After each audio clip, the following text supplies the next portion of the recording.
कार्यक्रम को आगे बढ़ाते हुए सर्वप्रथम मैं विवेकानंद विद्यापीठ के सचिव डॉक्टर ओम प्रकाश वर्मा जी को आपके प्रारंभिक वक्तव्य हेतु आमंत्रित करती हूँ।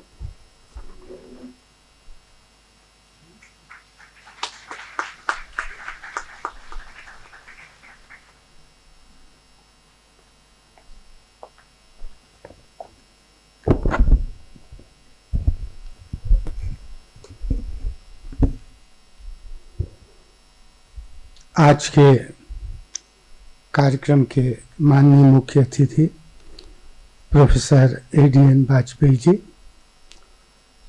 कार्यक्रम के माननीय अध्यक्ष doctor Himanshu Dwivedi ji, Vivekananda institute of education की प्राचार्य श्रीमती रश्मि पटेल, विवेकानंद आदर्श आवासीय उच्चतर माध्यमिक विद्यालय की प्रभारी प्राचार्य श्रीमती मनीषा चंद्राकर, मंच के सामने बैठे पूज्य सन्यासी वृंद, इस संगोष्ठी में भाग लेने वाले सभी प्रतिभागियों, आप सबका इस संगोष्ठी में स्वागत है। और जैसा कि आपको कहा गया है कि यह जो संगोष्ठी है वह ऑनलाइन और ऑफलाइन मोड दोनों में चल रही है और देश के विभिन्न प्रांतों के प्रतिभागी इसमें भाग ले रहे हैं और इस संगोष्ठी का लाभ उठा रहे हैं। आप जैसा कि जान रहे हैं कि आज के इस संगोष्ठी का विषय भारतीय ज्ञान प्रणाली रहा है। मैं इस विषय के संबंध में कोई गंभीर अथवा तकनीकी ज्ञान नहीं दूंगा, क्योंकि इसके लिए विद्वान वक्तागण मौजूद हैं और प्रथम सत्र में आपने विद्वान वक्तागणों से बहुत प्रेरणास्पद और बुद्धिमत्तापूर्ण वक्तव्य सुने हैं।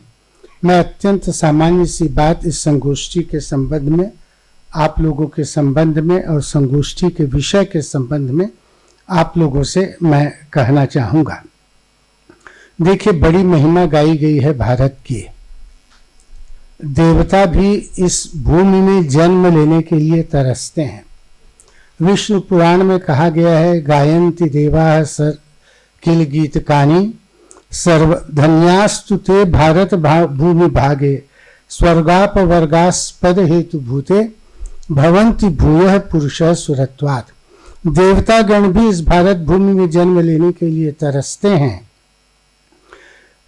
उसकी प्रशंसा भारत भूमि में करते हैं, क्योंकि जन्म में मुक्ति प्राप्त करने के लिए, जीवन में मुक्ति प्राप्त करने के लिए यदि कहीं उन्हें आना पड़ता है तो यह भारत भूमि है। कवि कुल शिरोमणि जयशंकर प्रसाद ने भी बहुत सुंदर वंदना भारत की है। अरुण यह मधुमय देश हमारा, जहां पहुंच अनजान क्षितिज को मिलता एक सहारा। तो ऐसी अद्भुत महिमा भारत की गाई गई है। 15 जनवरी 1897 को जब स्वामी विवेकानंद पाश्चात्य देशों में हिंदू धर्म की पताका को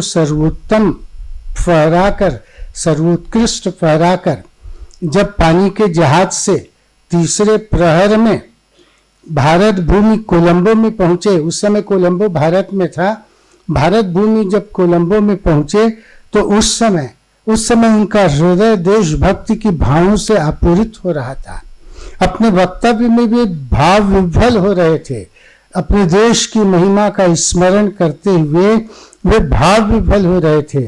वे कह रहे थे, अनायास उनके मुख से ये शब्द निर्झरणी की भांति निकल रहे थे।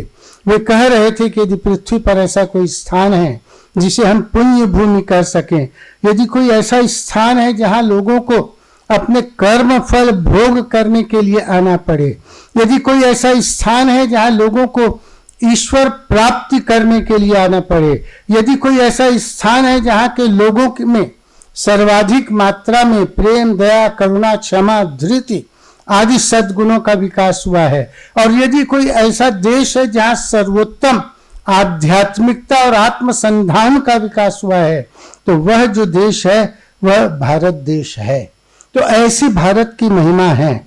यह जो भारतीय संस्कृति है वह प्राचीनतम संस्कृति है और जीवन के सभी क्षेत्रों में जो ज्ञान का विकास हुआ है वह सर्वप्रथम भारत में हुआ है। और जब कभी भी हम ज्ञान की बात करते हैं तो हमारा ध्यान अनायास ही वेदों में चला जाता है। वेद आध्यात्मिक ज्ञान के संचित कोश हैं। आपने प्रथम सत्र में वक्तव्यों विद्वानों से सुना कि जो वेद हैं वो आध्यात्मिक ऊर्जा के प्रतीक हैं, आध्यात्मिक ज्ञान के पूंजीभूत स्वरूप हैं। भिन्न भिन्न ऋषियों ने भिन्न भिन्न समय में समाधि की अवस्था में जिन सत्यों की अनुभूति की वे ही वेद की ऋचा बन गए और इनके समग्र रूप को हम वेद के नाम से जानते हैं। और ये जो वेद हैं वे अनादि और अनंत हैं। ये वेद हैं, ये अपौरुषेय हैं। अपौरुषेय का तात्पर्य है कि किसी मनुष्य के द्वारा ये वेद ये मनुष्य के द्वारा निर्मित नहीं है। और वेदों में दो प्रकार की विद्या की बात बताई गई है। प्रथम सत्र में पूज्य स्वामी जी ने इसकी थोड़ी सी चर्चा की है कि दो प्रकार की विद्याएं बताई गई हैं, एक परा विद्या और दूसरी अपरा विद्या। मुंडकोपनिषद के प्रारंभ में ही हम देखते हैं कि शौनक ऋषि एक महाशाल थे, एक बड़े विश्वविद्यालय के अधिष्ठाता थे, बड़े विश्वविद्यालय के कुलपति थे। और ऐसा कहा जाता है कि 88,000 विद्यार्थी उनके विश्वविद्यालय में रहकर अध्ययन करते थे। बड़े पढ़े लिखे थे, सारे शास्त्रों का ज्ञान शौनक ऋषि ने अपने जीवन में प्राप्त किया था। चिंतक थे और एक दिन चिंतन करते करते उन्होंने सोचा कि मैंने इतना जो ज्ञान प्राप्त किया है वह तो समस्त ज्ञान का एक बूंद है, एक कण मात्र है। जैसे सागर और बूंद है वैसे ही मेरा जो ज्ञान है वो उस ज्ञान सागर का एक बूंद है। और ये जो ज्ञान जो विस्तृत और अनंत है, जन्म जन्मांतर भी मैं चेष्टा करूं इस समस्त ज्ञान को मैं नहीं जान पाऊंगा। तब क्या ऐसी कोई वस्तु नहीं है कि जिस एक तत्व को जान लेने पर, एक ज्ञान को जान लेने पर समस्त ज्ञान को जान लिया जाए। उनके मन में ऐसा विचार उठा और फिर वे ब्रह्मर्षि अंगिरा ऋषि के पास जाते हैं। अंगिरा ऋषि ब्रह्मर्षि थे, ब्रह्म का साक्षात्कार उन्होंने किया हुआ था। और उनसे जाकर वो पूछते हैं, महर्षि कस्मिन् खलु भगवे विद्याते सर्वमिदं विज्ञातम भवति। महर्षि किसको जान लेने के बाद सब कुछ जान लिया जाता है, मैं ऐसा जानना चाहता हूं। क्या कोई ऐसा तत्व है? क्योंकि ज्ञान तो अनंत प्रतीत होता है, सारा ज्ञान हम अपने इस जीवन में और बहुत से जीवन में भी नहीं प्राप्त कर सकते। तो क्या कोई एक ऐसा तत्व है जिसको जान लेने के बाद सब कुछ जान लिया जाता है? अंगिरा ऋषि ने देखा कि शौनक ऋषि आए हैं, बड़े विद्वान हैं और इनको तो विस्तार से समझाना पड़ेगा। तब उन्होंने कहा, दो विद्ये वेदितव्य पराचा अपराचा। दो प्रकार की विद्याएं हैं शौनक, पराच विद्या है और अपरा विद्या है। और फिर वो विस्तार से बतलाते हैं कि परा विद्या क्या है। परा विद्या बतलाते हुए कहते हैं, तत्ता प्ररा ऋग्वेदो यजुर्वेदो सामवेद अथर्ववेद शिक्षा कल्पो व्याकरणम निरुक्तम छंदो ज्योतिषम इति। माने ऋग्वेद यजुर्वेद सामवेद अथर्ववेद छंद व्याकरण निरुक्त ज्योतिष ये सब अपरा विद्या हैं। 4 वेद और ये 6 वेदांग ये सब अपरा विद्या हैं। अपरा विद्या मानी ये सांसारिक विद्याएं हैं, लौकिक विद्याएं हैं। इन लौकिक विद्याओं को भी जानना बहुत आवश्यक है, पर इससे भी अलग एक विद्या है। उस परा विद्या को हमको जानना है और उस परा विद्या के संबंध में कहते हैं, अथ परा यया तदक्षरम अधिगम्यते। उस अक्षर तत्व को जो प्राप्त करना है, उस अक्षर तत्व को प्राप्त करने की जो विद्या है वह परा विद्या है। और यह परा विद्या व्यक्ति के जीवन में संपूर्णता लाती है।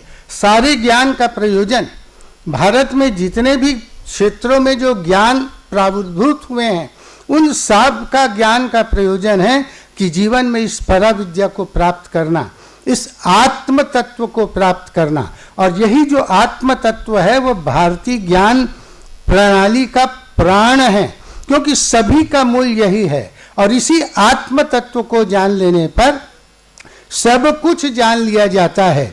तो शौनक ऋषि ने जो प्रश्न पूछा था कि किस एक तत्व को जान लेने से सारे ज्ञान को जान लिया जाता है, सारी विद्याओं को जान लिया जाता है, तो वहां पर प्रकारांतर से उत्तर मिला। पर वेदारण्यक उपनिषद में याज्ञवल्क्य ऋषि बताते हुए कहते हैं, आत्मा वारे द्रष्टव्य श्रोतव्यो मंतव्यो निदिध्यासितव्यो मैत्रेयी दृष्टे सुते मते विज्ञातिदम सर्वम विदितम। यह मैत्रेयी, यह जो आत्मा है वही जानने योग्य है, निदिध्यासन किए योग्य है, मनन किए जाने योग्य है। हे मैत्रेयी, इस आत्मा को जान लेने के बाद सब कुछ जान लिया जाता है। तो यह जो आत्मज्ञान की जो प्रक्रिया है, यह आत्मज्ञान की प्रक्रिया भारतीय ज्ञान प्रणाली का प्राण है। और सारी विद्याएं मनुष्य को आत्मज्ञान के लिए प्रेरित करती हैं। जिन अपरा विद्याओं की चर्चा किए हैं, ये अपरा विद्याएं भी जीवन के लिए आवश्यक हैं। ये अपरा विद्या हमको बताती है कि हम जीवन में कैसे सुखी रहें, कैसे हम देश काल और परिस्थिति के प्रभावों से अपने आप को अप्रभावित रखें। पर इस अपरा विद्या का भी अंततोगत्वा जो लक्ष्य है वह परा विद्या पर है, और इस आत्म तत्व को जान लेने से सब कुछ जाना जा सकता है। तो ऐसी यह आत्म तत्व की विद्या है। भारत में सभी इस आत्म तत्व के पीछे अपना सब कुछ समर्पण कर दिए हैं, सब कुछ त्याग दिए हैं। भारत ने इस आत्मज्ञान के पीछे अपना सब कुछ त्याग दिया है। भारत का बालक ध्रुव, किशोर नचिकेता, युवक नारद, वृद्ध याज्ञवल्क्य, ये सब कुछ त्याग कर इस आत्मज्ञान को प्राप्त करने के लिए उत्सुक हैं। और यही भारतीय संस्कृति की विशेषता है। भारतीय संस्कृति हमारी प्राचीनतम संस्कृति है, और इसका जो प्राण है यही आत्म तत्व है। यह जो धर्म है यही इसका प्राण है। भारतीय संस्कृति का प्राण प्रोफेसर लक्ष्मी शंकर निगम से आपने बहुत विद्वतापूर्वक वक्तव्य इसके संबंध में सुना। भारतीय संस्कृति तो सर्वजन कल्याणकारी है। आप सभी जानते हैं भारतीय संस्कृति की दृष्टि रही है, सर्वे भवन्तु सुखिनः, सर्वे सन्तु निरामयाः, सर्वे भद्राणि पश्यन्तु, माँ कश्चित् दुख भाग भवेत्। यह भारतीय संस्कृति का दृष्टिकोण रहा है। धर्म पर आधारित यह भारतीय संस्कृति है, और इसी धर्म ने, इसी आध्यात्मिकता ने भारतीय ज्ञान को जीवंत बना रखा है। और इसी के कारण शताब्दियों की गुलामी के बाद भी हम लोग आज तक जीवित हैं। बाकी दुनिया में बहुत सी सभ्यताएं विकसित हुई, नष्ट हुई, पर हम लोग जीवित रहे हैं। एक समय था जब यूनानी सेना के रण प्रयास के दर्प से सारा विश्व कांप उठता था। आज वो यूनान देश कहाँ है? यूनान देश का गौरव नष्ट हो गया है। एक समय था जब पृथ्वी की प्रत्येक पार्थिव भोग्य वस्तु के पीछे रोम की सेनांकित विजय पताका फहराया करती थी। रोमन लोग सर्वत्र जाते और मानव जाति पर प्रभुत्व प्राप्त करते थे। रोम का नाम सुनते ही सारी पृथ्वी कांप उठती थी। उसी रोम का कैप्टोलाइन पहाड़ आज भग्नावशेष की धूल मात्र है। स्वामी विवेकानंद ने कहा, जहां सीजर राज्य करता था वहां मकड़ियां जाले बुना करती हैं। इसी प्रकार कितने ऐसे राष्ट्र उठे गिरे। आवेग पूर्ण प्रभुत्व का कुछ काल तक जीवन जीकर उठकर सागर के लहरों की भांति अस्त हो गए, किंतु हम जो जीवित हैं वो इसी भारतीय संस्कृति की विशेषता के कारण, भारतीय शिक्षा की इसी विशेषता के कारण, भारतीय ज्ञान की इसी विशेषता के कारण शताब्दियों की गुलामी के बाद भी हम लोग जीवित हैं और विश्व के रंगमंच पर बहुत सक्षमता के साथ हम लोग उभर रहे हैं। तो यह भारतीय ज्ञान की परंपरा है, आत्मज्ञान की परंपरा है, जो जीवन के सभी क्षेत्रों में व्याप्त है। चाहे आप जीवन के किसी भी क्षेत्र को लीजिए, चिकित्सा के क्षेत्र में भी लीजिए तो भारतीय ज्ञान अत्यंत प्रभुत था। चरक संहिता का नाम आपने सुना, सुश्रुत का नाम आपने सुना, अष्टांग हृदयम का नाम आपने सुना। यह चिकित्सा के क्षेत्र में अत्यंत कल्याणकारी रहा है और बहुत समृद्ध ज्ञान देता है। आज भी आयुर्वेद के द्वारा बहुत से असाध्य रोगों का निदान किया जाता है। योग सूत्र के माध्यम से, आश्रम प्राणायाम और आसनों के माध्यम से शरीर को हम लोग स्वस्थ रख सकते हैं। राजनीति में भी आप कौटिल्य, चाणक्य, विश्वगुप्त, इन सब के संबंध में सुनते हैं जिनका बहुत बड़ा अवदान है। व्यवसाय और प्रबंधन के क्षेत्र में भी आप यदि रामायण और महाभारत को पढ़ें तो सक्षम व्यवसाय और प्रबंधन के बड़े महत्वपूर्ण सूत्र हैं। योग सूत्र में प्रबंधन के बड़े महत्वपूर्ण सूत्र हैं। और विज्ञान और प्रौद्योगिकी के क्षेत्र में तो भारत बहुत पहले से बहुत आगे था। बहुत से वैज्ञानिक रहे हैं, शून्य का आविष्कार यहाँ पर हुआ, और बहुत से ऐसे वैज्ञानिक हैं जिन्होंने विज्ञान और प्रौद्योगिकी के क्षेत्र में इस भारत का नाम किया। तो ऐसा अद्भुत यह जो भारत देश है, 500 ईस्वी पूर्व स्टील का जो लौह स्तंभ दिल्ली में बनाया गया है उसमें अभी तक जंग नहीं लगा है।